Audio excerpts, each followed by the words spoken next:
a controlled demolition. All right, so you believe that the buildings came down in a controlled demolition, right? Well, I don't believe it. I've looked at the evidence, you're right, the evidence is overwhelming. All right, the evidence is overwhelming to you because you're a conspiracy nut, but no, you know, actually, all that of you, aside, I ask your viewers to take... Okay. Now, in this one, I'm sure you caught the obvious part, but you probably did not catch the neurolinguistic programming. What exactly is neurolinguistic programming? Simply put, it's dual meaning that is speaking to the subconscious. Now, of course, he's shaping public opinion by saying, it's obvious to you because you are a conspiracy nut. Well, remember now, people are very phobic of being called anything that goes against the norm. So if you agree with him, oh, then you're a nut, and people, you know, they can't escape their own ego. So that's used to shape him. What you probably didn't catch is him saying, but, you know, putting that all aside, this is neurolinguistic programming. Now, pay attention here. You're a conspiracy nut, but putting that all aside, what that is doing is he's directing your subconscious mind and your conscious mind to store that label, that impression of him. Put it aside. Keep that. It's called anchoring. In neurolinguistic programming, because I've watched a little bit of it. I didn't need to watch it to pick up on how they do this, but it allows you to get some of their terminology down. They call this anchoring. Anchoring a thought, anchoring a concept, anchoring a feeling. Putting all of that aside means put that aside in your mind. He's a conspiracy nut. Do you see how they manipulate you? That's a very good lesson right there in neurolinguistic programming. all right, the evidence is overwhelming to you because you're a Sure conspiracy nut, but no, you know, actually, all that of you, aside, I ask your viewers to take a look at this evidence for themselves. They can go to st911.org. That's all right, Scholars for 9/11 Truth. Take a look at the demolitions. I know you Morgan Reynolds, a former Bush administration official. Okay, that's pretty obvious. You see how he's treating him. Very nonchalant, irritated, bored. And I know you think you're the smartest guy in the world. This is, you know, the typical you're a know-it-all type of comment. If you watch that David Icke video where he goes back on Wogan, he draws attention to the same thing where he said, whoa, that's a cheap shot when he said, you know it all. And the response was accurate. I'm not saying a know-it-all. But people are trained to hate people who, quote, know it all. Why? Because they want you to be dumb. That's why in society you have catchphrases that go around that people use, like, you think too much, you're too deep, you know it all. These have all become derogatory terms in this new Orwellian society. Haven't you noticed that? His response is petty and childish, but he means to be this way. It does nothing, it addresses nothing. He can't think of anything to say in response to the professor, so he has to take a cheap shot like this. I know you think you're the smartest guy in the world.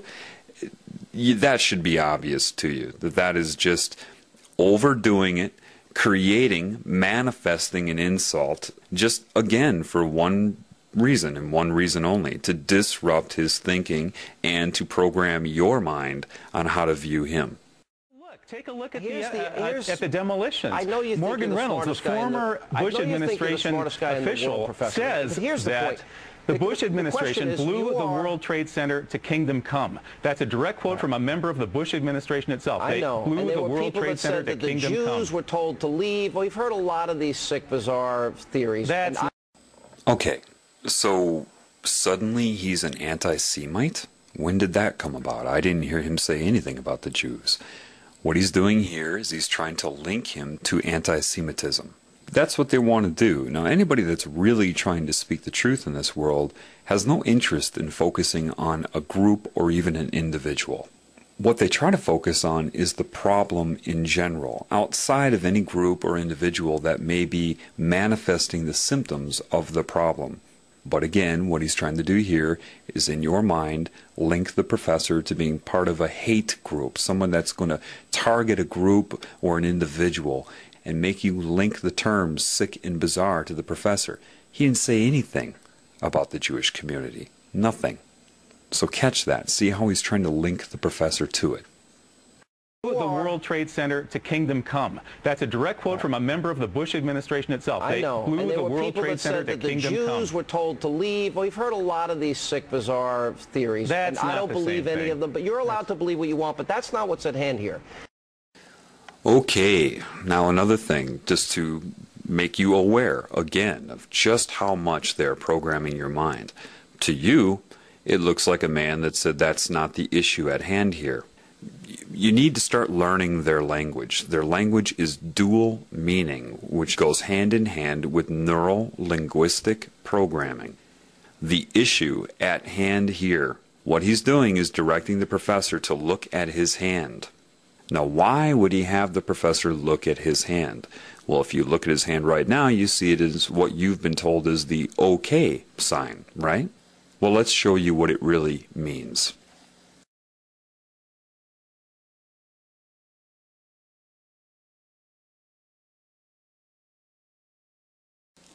The OK symbol, as you see right here, means 666. For some reason, 666 has some sort of control over the mind. Now, it could have something to do with the beast computers many of you have read about. It's sorcery. It is putting a hex on somebody. It is subconscious symbolism that somehow affects some people. It doesn't affect everybody. But he's using that, and he was directing the professor to look at his hand to use sorcery on him. It's not that one thing will work. They try to use as many combinations of things as they can. But that is a symbol, and it means 666, and that is why he told him to look at his hand, or the issue at hand here told his mind subconsciously to look at his hand. Do you see? And that is what just occurred there. That's not what's at hand here, meaning you are not allowed to believe what you want. And that also tells the population looking at him, because remember, he is also talking to people that are watching television. And so they are also instructed to look at his hand subconsciously or take notice of it subconsciously. And when he says you're allowed to believe what you want, but that's not what's at hand here, he's saying with the 666 rule over your mind, you are not allowed to believe what you want. And that speaks to your subconscious mind and programs people to not think. And that's what it means all around and all together. That's what just happened. Of them, but you're allowed to believe what you want, but that's not what's at hand here. The issue is whether or not you, with your bizarre theories, are the best. I think you have the bizarre theory. You think it was 19 bucks? Hang on a second. Okay, again saying his issues, his views are bizarre, right?